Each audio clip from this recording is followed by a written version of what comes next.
Au Sénégal, la Banque islamique de développement BID a fourni plus de 800 millions de francs CFA à 175 projets et groupes de femmes impliquant environ 10 000 femmes dans 11 régions et 26 départements. Ces financements entrent dans le cadre des projets d'appui au développement de l'entrepreneuriat féminin et de l'emploi des jeunes.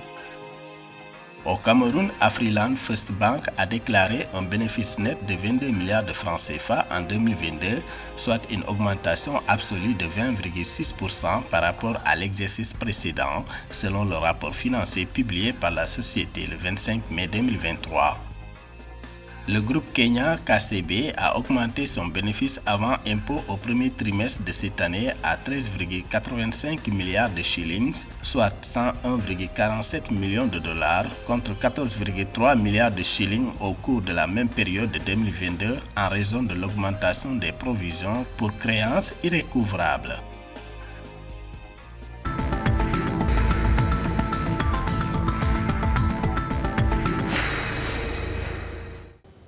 Dans le cadre d'appui à l'entrepreneuriat féminin, 175 projets de femmes et de groupements féminins répartis dans 11 régions et 26 départements du Sénégal ont bénéficié de financement islamique dans le cadre des projets d'appui au développement de l'entrepreneuriat féminin et de l'emploi des jeunes pour un montant de 859 397 000 francs CFA. 3 groupements des régions de Ziguinchor et de Fatick ont également bénéficié de camions frigorifiques pour un coût total de 70 millions de francs CFA.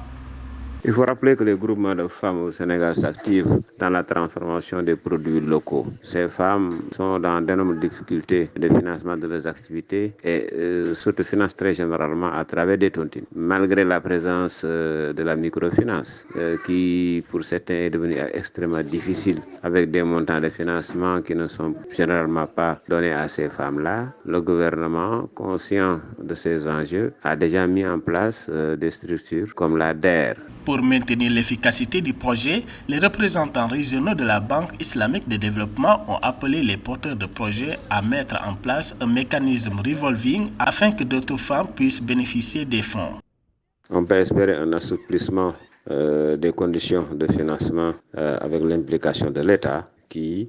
pourra peut-être prendre même souvent les intérêts financiers en compte. Les autorités sénégalaises ont exhorté les bénéficiaires à honorer leur engagement pour que d'autres femmes puissent bénéficier des fonds et entretiennent les camions frigorifiques, magnifiant ainsi la Banque islamique de développement pour sa coopération.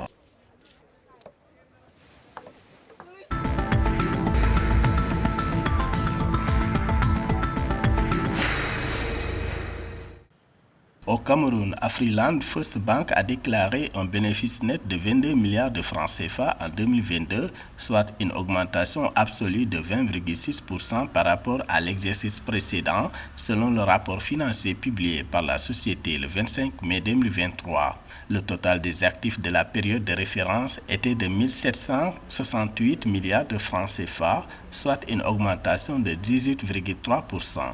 De même, le solde des impôts a augmenté de 18,67% à 1 392 milliards de francs CFA en 2022 et le solde des prêts a augmenté à 1 013 milliards de francs CFA, soit une augmentation de 14,20% par rapport à 2021.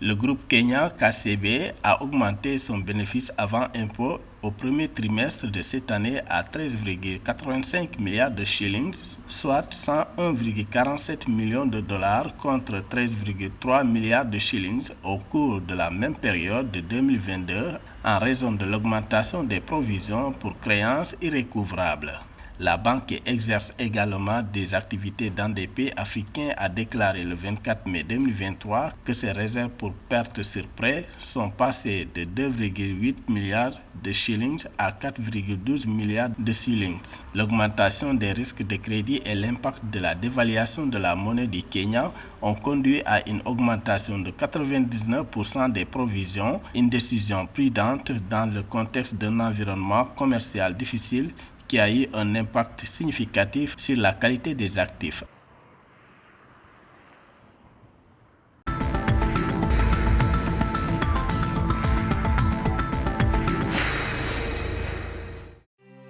Le Fonds africain pour une économie à faible émission de carbone a levé 48,1 millions de dollars lors de son premier tour de table, lancé par les startups VCE3 Capital et Lionhead Global Partner. Le fonds fournira un financement de démarrage et de suivi aux startups du secteur des technologies climatiques en Afrique, en particulier celles qui se concentrent sur l'économie à faible émission de carbone. Ciblant un total de 100 millions de dollars américains, le fonds rejoint une liste croissante de fonds soutenant les startups du secteur des technologies climatiques en Afrique.